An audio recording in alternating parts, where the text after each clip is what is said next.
Oi, crianças! Hoje eu vim compartilhar um pouco com vocês sobre a natureza. Eu vou começar com um poema que diz assim: o fruto um dia foi flor, um dia semente.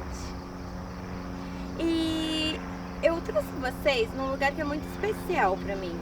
Eu moro em apartamento, então eu não tenho como ter muitas flores, plantar muitas coisinhas. Então eu resolvi, junto com o pessoal do meu prédio, fazer uma horta comunitária. E a gente tem uma horta comunitária onde todos do prédio vêm utilizar.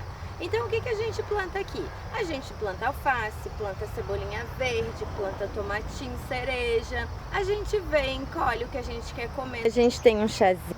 Ó, esse é um chazinho.